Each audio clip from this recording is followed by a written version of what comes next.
ভুল চিকিৎসায় প্রাণ গেল 17 বছরের ঐশীর। 2 ডাক্তারকে শাস্তি দিল ডিএমপি। এরকম একটি নিউজ 71 চ্যানেলে দেখলাম। ডাক্তারদের তো কোনো দোষ নেই, ডাক্তাররা কেন শাস্তি পাবে? যারা রাজ্য পরিচালনা করেন তারা দোষী, ডাক্তারদের এখানে আমি দোষ দেখি না। কেন দেখি না তা নিয়ে দুটি কথা। শিক্ষক নিয়োগের ক্ষেত্রে কোনো কোটা বরাদ্দ হবে না। চাইল্ড এডুকেশনের সাথে যারা জড়িত, বিশেষ করে প্রাথমিক বিদ্যালয়ের শিক্ষক শিক্ষিকা, তাদের বেতন হবে ইওনো সাহেবের যে বেতন একজন শিক্ষকের, সেই বেতন হতে হবে। তাহলে ভুল চিকিৎসায় আর কারো প্রাণ যাবে না। কারণ মাস্টার যদি ভালো না হয়, তার ছাত্রছাত্রী ভালো হবে না। মাস্টার নিজে যদি অঙ্ক না জানে, তার ছাত্রছাত্রীকে কী অঙ্ক শেখাবে? এই প্রশ্ন জাতির কাছে আমি রেখে গেলাম। নিয়োগের ক্ষেত্রে কী হয়? অর্থ লেনদেন হয়। নিয়োগের ক্ষেত্রে কী হয়? স্বজন প্রীতি হয়।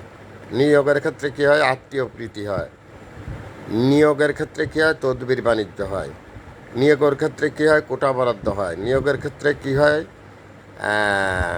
ওটাকে বলে পোষ্য কোটা। এই সমস্ত কোটার হাত থেকে যতদিন জাতি না বের হতে পারবে, ততদিন পর্যন্ত ভুল চিকিৎসায় প্রতিদিন অনেক লোকের মৃত্যু হবে ডাক্তারের হাতে। ডাক্তারের হাতে রোগী মারা যাবে।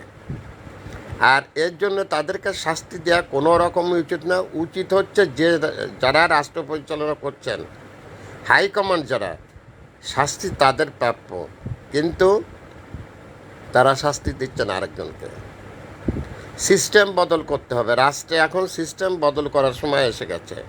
সঠিক পথে চলতে হবে, সত্য কথা বলতে হবে। আর যদি শিক্ষকদের মূল্যায়ন দেশে না হয়, তাহলে ভুল চিকিৎসায় প্রতিদিন লোক মারা যাবে। শুধু ভুল চিকিৎসায় না, আরও বহু সেক্টর আছে, সেখানেও ভুল চিকিৎসায় বহু কিছু হয়ে যাবে। অতএব একটা দেশকে যদি শক্তিশালী করতে হয়, ডেভেলপ করতে হয়, তাহলে সুশিক্ষা প্রয়োজন এবং ভালো শিক্ষা প্রয়োজন।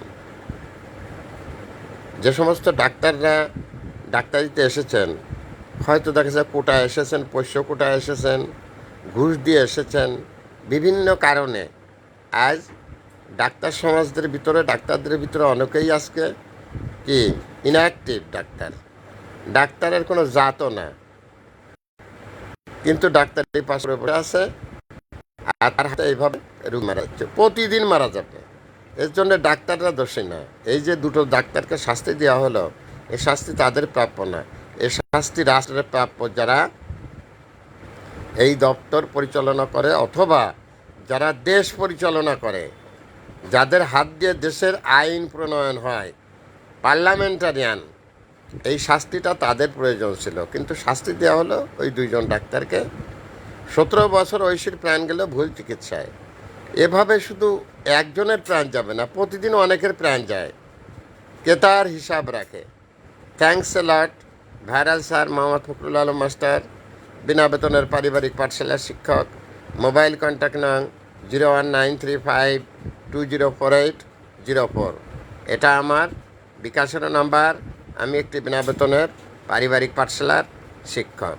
তাই আজ একথাটি জানিয়ে গেলাম রাষ্ট্রযন্ত্রের কাছে, শিক্ষক নিয়োগের ক্ষেত্রে যদি কোনো রকম 2 নাম্বারই করেন, ভুল চিকিৎসা একদিন আপনিও মারা যাবেন। আপনারা তো মারা যাবেন না, আপনারা তো জানেন যে আমরা কোটায় শিক্ষক নিয়োগ দিয়েছি, অতএব আমরা সিঙ্গাপুর মাউন্ট এলিজাবেথ হাসপাতালে যাব। আপনারা হলেন দেশের বড় চোর। রাষ্ট্রযন্ত্র যারা পরিচালনা করেন তারা হলো দেশের বড় চোর। এত বড় বড় চোরের দেশে সাধারণ মানুষ বাস করা কত কষ্ট, যারা বাস করছে তারা জানে। এই দেশের নিয়ম কানুন সব কিছুই এখন পরিচালিত হচ্ছে হবুচন্দ্র রাজা আর গবুচন্দ্র মন্ত্রীর মতো।